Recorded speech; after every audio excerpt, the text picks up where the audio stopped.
જ એવું છે કે એ નામ લેતો બધા દુઃખ દૂર થાય ને એક વખત તાળીથી ગડગડાટથી ડાયરા મહારાજને વંદન કરીએ. મારે બહુ મોટું નુકસાન પડ્યું, ભલે બધા કે જેમ છે, પણ ખરેખર મહારાજ તો મહારાજ જ હતા. અને મહારાજની મારે એક ફોન એવો હતો કે ફોન આવે ને એટલે એ ફોનમાં એટલું બધું માર્મિકતા હોય, હૃદયસ્પર્શી વાતો હોય, એવો સંવાદ હોય, એવો સત્સંગ હોય. જે અમૂલક સમય હતો એમના સાથે જે વિતાયો સમય, હું હંમેશા કહેતો કે આ મારી પ્રેરણા ભૂમિ છે. ભજનની મારી શરૂઆત થઈ ત્યારથી માંડી મહારાજ સાથે જે સમય વિતાયો, એટલે મહારાજે સંત, જો સંત છે ને, સંત આપણો સંગ કરે હાથે કરી. આપણે સંતનો સંગ ના કરીએ. આપણે કીધું ને કે કૃપા હોય મારા ગુરુદેવની તો ભક્તિમાં આવે.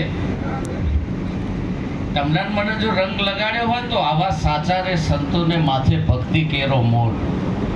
જો તમને મને આપણે તો કોઈ રંગ ચડાય એવી કોઈ વાતમાં કહેવાય આપણે ઠેરે એવું નહોતું. પણ આવા સાચા સંતો કે છે ને કે ધર્મ હાથે ધરવો હોય માથું ત્યારે આવે દોડા. આવા સાચા રે સંતોને માથે ભક્તિ કેરો. આ મોર જે છોગા છે ભક્તિના, સંગતના, સત્સંગના, એ આવા સાચા સંતો એ કમાણી કરીને જાય છે. અને એ કમાણી અહીંયા આપણા પર છે વાપરી, અને એવી વાપરે છે, એવી કમાણી કરી છે મહારાજે. અને મહારાજને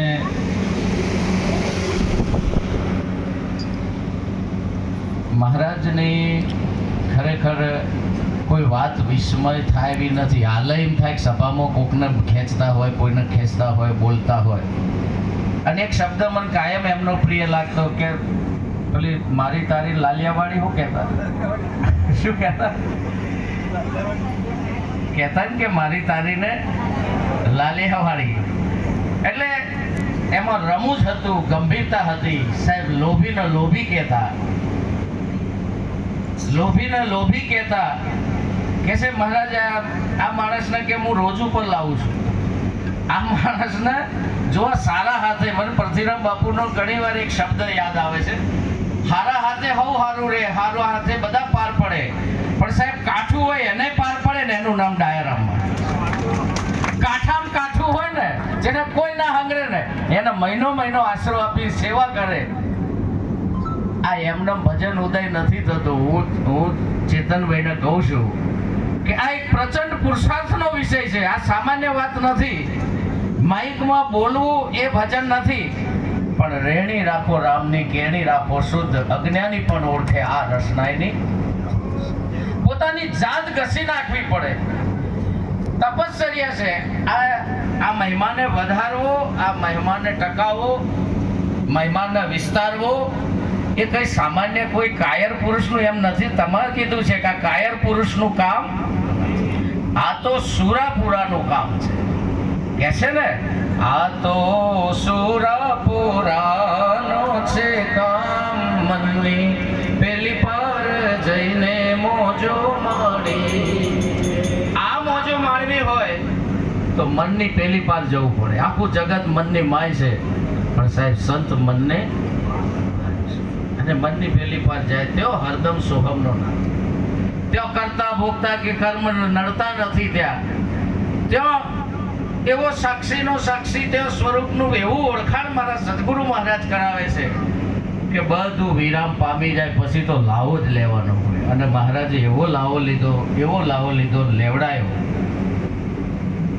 જેને અનાસક્ત પુરુષ કયો, નિષ્કામ કયો, અખંડાનંદ, બ્રહ્માનંદ, જ્યારે અને જ્યાં જુઓ ત્યારે જેવા હોય એવા સ્વરૂપમાં આટલી બધી અદ્વૈતમાં રહેવું, આટલું બધું દ્વૈત ભાવથી પર રહેવું એ સામાન્ય બાબત. મેં કીધું ને કે ઘણીવાર આપણે ચાણસમાં મહારાજ સોમદાસ મહારાજ, અને ઘણીવાર એમના સાથેનો જે સમય મહારાજ સાથે, અને આવા સંતોની જે સેવા કરી છે એમને, કોઈ પણ ગમે તેવા પુરુષને, અને એ પણ લવલેશ માત્ર પણ અહંકાર વગર, કોઈ પણ પ્રકારની કોઈ પણ જગ્યાએ જરાય પણ એની પહોંચ ના આવે.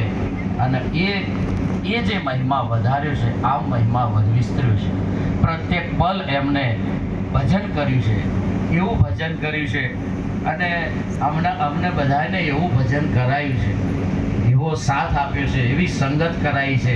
ગુજરાત દેખાડ્યું, રાજસ્થાન દેખાડ્યું, મહારાષ્ટ્ર, મધ્યપ્રદેશ કે આખું ગુજરાત. તો આવા મહાપુરુષોને કેમ વિસરાય? હું તો કહું છું, બધાએ હવના ઘેર એક એક ફોટો ડાયરા મહારાજનો રાખજો સાહેબ. તમને બળ મળશે, તમને પ્રેરણા મળશે એમને જોવાથી, એમના દર્શનથી. અને હૃદયમાં જો રાખો, અને કાયમ એવા મહાપુરુષ એવી ઊંડી ખેડ કરી છે, એવી કમાઈ કરી છે, એવો પ્રચંડ પુરુષાર્થ કર્યો છે. આ સંતના સંતપણા નથી મફતમાં મળતા, એના મૂળ ચૂકવવા. એવી ઊંડી ખેડ કરી છે, તમે ધારો તોય તમે એને ના ભૂલી શકો સાહેબ, એને ના ભૂલી શકો. એની ખેડ એટલી ઊંડી છે. જેમ રામચંદ્ર ભગવાનને 9 લાખ વર્ષ, એવું પેલા પંડિતો ત્યાં ગાઈડો કહેતા હોય છે કે 9 લાખથી વર્ષ વધારે થઈ ગયા, પણ એને એવી રેણી કેણીની એવી ખેડ કરી છે સાહેબ, કે જેમ યુગો જાય એમ એની સુવાસ વધતી જાય છે. એમ આ મહાપુરુષનું પણ જેમ સમય, એમ એનો મહિમા, એના ગુણગાન, એની સુવાસ. ખુદી કો કર બુલંદ ઇતના કે ખુદા બંદે સે પૂછે બતા તેરી. આ મહિમા છે એ પોતાની જાતને ખીલવવાનો છે, પોતાની જાતને પુરુષાર્થમાં લગાવવાનું છે, હોમી દીધા છે. આ પ્રત્યેક મહાપુરુષ અહીંયા જે બિરાજમાન છે એ શિરમોર છે. અને એમને એવી આવી દોડ અને એવી ખેડ કરી છે, અને હાલે વર્તમાનમાં કરી રહ્યા છે. અને આવા મહાપુરુષનો, આવા યુગ પુરુષ કહેવાય. આપણા માટે એક યુગ પુરુષ છે. હમણાં તો ખાસ સિંગાપુર જાય ને, સિંગાપુર ગયા હતા તે ફોન આવ્યો મને કે બેબીબેન ક્યાં છે, મારે મળવું છે. જ્યાં જાય ને ત્યાં ભક્તને યાદ કરે, એની સંગત કરે. વિદેશમાં પણ જાય તોય ગમે ત્યાં, ભારતના ગમે ત્યાં ખૂણામાં જાય. અને આવું હું આખા પરિવારને ખૂબ બળ આપ્યું છે. આ પરિવારે તનમન ધનથી મહારાજના ભજનને પણ સાથે એકવાર તાળીઓના ગળગળાથી વધાવો. એ મધુબા હોય કે પરિવાર એમનો, અને એમને બધાએ મળી અને મહારાજ એક અનાસક્ત ભાવે એટલું બધું કામ કરતા રહ્યા. અને તમે નહીં માનો, છેલ્લે જ્યારે એ હૃદયના હુમલા ચાલુ થયા ત્યારે જરાક ઇન્જેક્શન લીધું હતું કે મને ઘેર લઈ લો, કોઈ સારવારની મને જરૂર. આ બધું એમનામાં નિર્ભયતા, નિશ્ચિંતતા. અને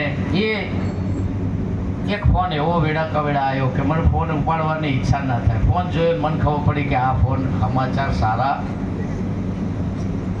કોઈ ફોન એવો આવે ને, આપણને એવું લાગે કે આ ફોનમાં હવે જે મારે નથી સાંભળવું એ સાંભળવાનો વારો. અને એ વાત, એ સમય, આવા મહાપુરુષોને એ કોટી કોટી વંદન. અમારા જેવા કેટલાય જીવોને એમને સિંચન કર્યું છે. નિરાંત બાપુને એક ભજનમાં કીધું છે ને, મોય રેણી કેણી બેવ રોપ્યાને પ્રેમ મૂળ સિંચા. ત્યારે આ વટવૃક્ષ થાય છે. આ એમના વટવૃક્ષ મધ્ય વેલાની વધતી નથી, એ એના માટે. અને એમાં આ બધા મહાપુરુષોનું યોગદાન છે. તમામ સંતોએ પણ એમના વચનને માન આપી દર સાલ 1-3 કે મહારાજ જ્યારે યાદ કેમ કેમ આવા તમામ પુરુષોએ મળીને નિરાંત બાપુનો બગીચો ખીલવો છે. સર્વને વંદન કરી મારી વાણીને વિરામ આપું. બોલો સદગુરુ મહારાજ.